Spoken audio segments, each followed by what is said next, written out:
गीत गाते, खेलते हुए और एक दूसरे से प्यार जताते हुए वो कौवे जा रहे थे। वो अपने लिए नया घर बनाने जा रहे थे, क्योंकि वो आज ही पिछले जंगल से आए थे। ये जगह ठीक है, हम इसी पेड़ पर घर बनाने का काम शुरू करते हैं। क्या तुम मेरी मदद करोगी घर बनाने में? नहीं, बिल्कुल भी नहीं। मैं थकी हुई हूँ। मैं वहाँ धूप में सोने जा रही हूँ। हाँ ठीक है, तुम सो जाओ और मैं बनाता हूँ एक सुंदर सा घर। गोरी कौवी थोड़ी दूर एक जगह धूप में लेटकर सो जाती है और कौवा घर बनाने का काम शुरू करता है। वो छोटी लकड़ियाँ इकट्ठी करता है, वो तिनके लगाता है। फिर कौवा सूखी हुई घास से वो तिनके सिलाई करता है। एक परावासी कौवा जिसके साथ उसके 4-5 और भी साथी थे, वो म्यूजिक बजाते हुए गाते हुए जा रहा था, जो उसी जगह से थोड़ी दूर रुकते हैं। बड़ा कौवा जो दिखने में सुंदर भी था, वो नाच रहा था। कालू कौवा तो इधर उधर देखे बिना अपने काम में लगा हुआ था, मगर गोरी कौवी जाग जाती है। ये आवाज कहाँ से आ रही है? मेरा तो नाचने को दिल कर रहा है। कौवी नाचती है। वो नाचती हुई उस आवाज की दिशा में जाती है और उन कौवों के पास जाकर नाचने लगती है। वो तो धुन में खो जाती है। सब कौवे उसका नाच देखकर बहुत खुश थे। सब उसे देख रहे थे। वाह वाह, क्या खूब नाच है। ऐसा नाच जिसे देखने को शहर वाले पक्षी तरसते हैं। ऐसा कोई भी पक्षी नहीं कर सकता। सबसे अलग, सबसे सुंदर नाच है तुम्हारा। शुक्रिया, मेरी इतनी तारीफ का शुक्रिया। मगर मैं अपने कालू के लिए नाच रही थी। वो वहाँ थोड़ी दूर मेरे लिए घर बना रहा है। लकड़ियों का टूटा हुआ घर? ये कैसे हो सकता है? इतना सुंदर नाचने वाली कौवी टूटे हुए लकड़ियों के घर में कैसे रहेगी? हमारे साथ चलो और जिंदगी के मजे लो। सब तुम्हारी एक झलक देखने के लिए बेताब हैं। थोड़ा सोचने के बाद गोरी एक चिट्ठी लिखकर वहाँ रखती है और उन परावासी कौवों के साथ चली जाती है। बन गया, घर बन गया। गोरी ये घर देखकर बहुत खुश होगी। कहाँ हो? आओ, यहाँ आओ। मैंने नरम नरम घास से बिस्तर भी बना लिया है। घर भी बन गया है। कहाँ हो? आ जाओ। कौवा इधर उधर देखता है, मगर उसे अपनी कौवी कहीं भी दिखाई नहीं दे रही थी। फिर उसे थोड़ी दूर एक चिट्ठी मिलती है जो गोरी ने लिखी थी। मैं जा रही हूँ। मैं शहर वाले पक्षियों के साथ कुछ दिनों के लिए शहर की जिंदगी देखने जा रही हूँ। कौवा रो रहा था। वो चली गई, वो मुझे छोड़कर चली गई। ये घर मेरे किस काम का, जिसमें तुम ही मेरे साथ ना हो? कहाँ हो? कहाँ हो तुम?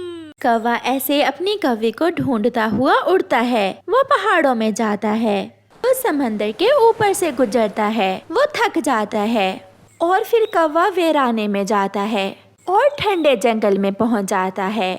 कहाँ हो? तुम कहाँ हो? मैं तुम्हें लेने आया हूँ। मेरे पास आओ, मैं यहाँ हूँ। वो ठंड से ठठर रहा था। रात थी। वो ठंडी बर्फ पर बैठा हुआ अपने पाँव ऊपर नीचे बार बार कर रहा था। मुझे जाना होगा, मुझे और आगे जाना होगा। कौवा फिर से उड़ता है। कौवी नाच रही थी। वो एक डांस क्लब में नाच रही थी और फिर वही कौवा जो उसे लाया था उसे उठाकर बाहर फेंक देता है।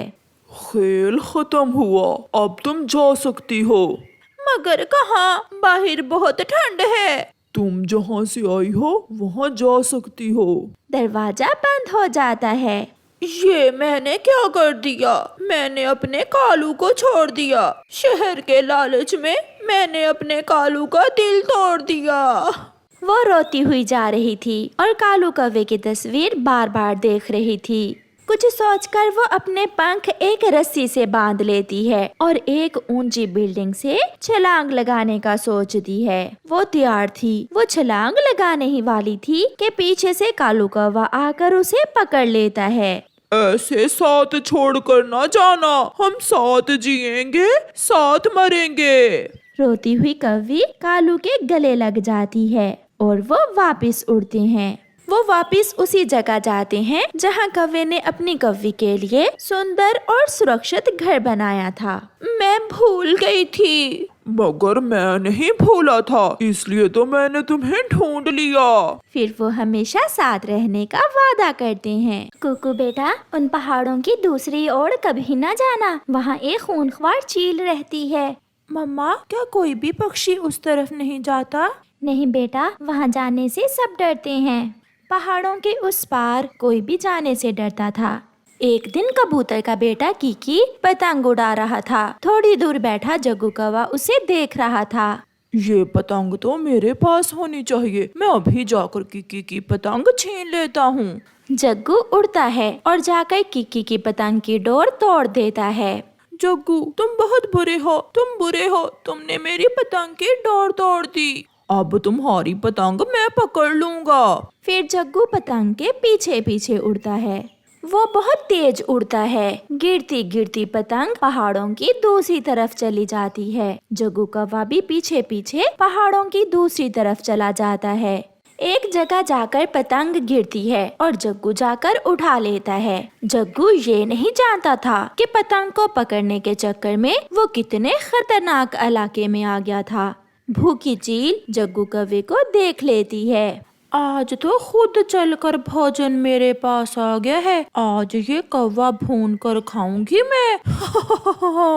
चील उड़ती है और बहुत आसानी से जग्गू को अपने पंजों में उठाकर ले जाती है। गौरी आंटी, आपके बेटे जग्गू ने मेरी पतंग तोड़ दी।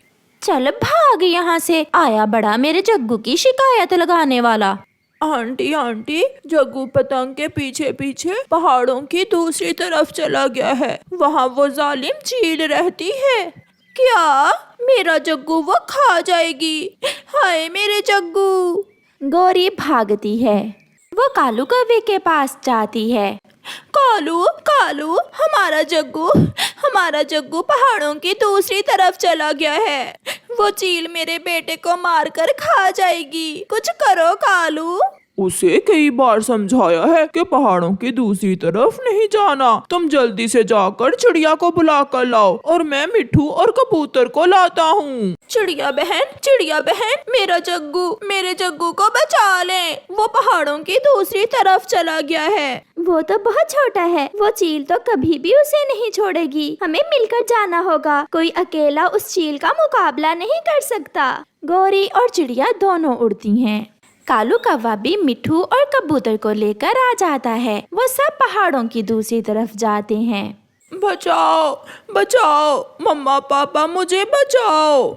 चुप कर जाओ, यहाँ कोई नहीं आएगा। सब डरते हैं मुझसे। छोटे कौवे, क्या तुम्हें नहीं बताया था तुम्हारे मम्मा पापा ने कि इस तरफ नहीं आना?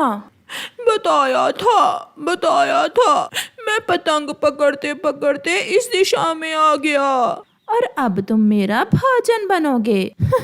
छोटे कौवे, चलो अब जल्दी से अपनी आंखें बंद करो ताकि मैं मार कर तुम्हें खा सकूं। जग्गू बहुत डरा हुआ था। फिर चील को थोड़ी दूर बहुत से पक्षी अपनी तरफ आते हुए दिखाई देते हैं। ये सब इकट्ठे होकर मेरी तरफ आ रहे हैं, मुझे भागना होगा। चील जग्गू को उठाकर अपनी गुफा की तरफ चली जाती है।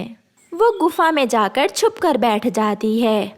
मम्मा, मुझे बचा लो, मैं यहाँ हूँ। चुप कर जा कौवे, चुप कर जा। अब हमें जल्दी से उस चील को ढूंढना होगा। ऐसा भी हो सकता है वो चील किसी पुराने घोंसले में रहती हो या फिर किसी गुफा में। वो देखें, वो पतंग पड़ी है।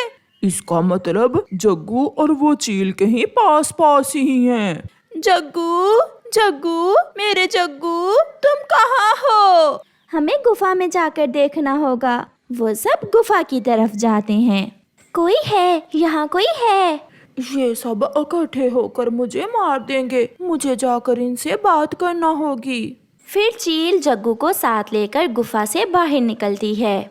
पक्षियों, मैंने कोई नुकसान नहीं पहुंचाया तुम्हारे बच्चे को, प्लीज मुझे कुछ ना कहना। मैं तो अब बहुत बूढ़ी हो गई हूँ, यहाँ अकेले रहना बहुत मुश्किल है। जग्गू बेटा, मेरे पास आ जाओ।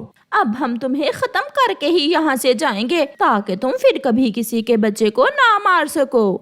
प्लीज मुझे भी अपने साथ ही ले जाओ। मैं वादा करती हूँ मैं मांस नहीं खाऊंगी। अब ये बाढ़ खत्म कर दें। आप इस तरफ आए या मैं उस तरफ, हमें आपस में सुलह कर लेनी चाहिए। अगर आप सच्ची हो तो आज से हमारी लड़ाई खत्म हुई। अब मैं इन पहाड़ों पर घूम सकूंगा और मैं घने जंगल में जा सकूंगी। फिर वो सब सुरक्षित वहाँ से चले जाते हैं और वो चील भी पक्षियों के साथ चली जाती है। उनमें दोस्ती हो जाती है।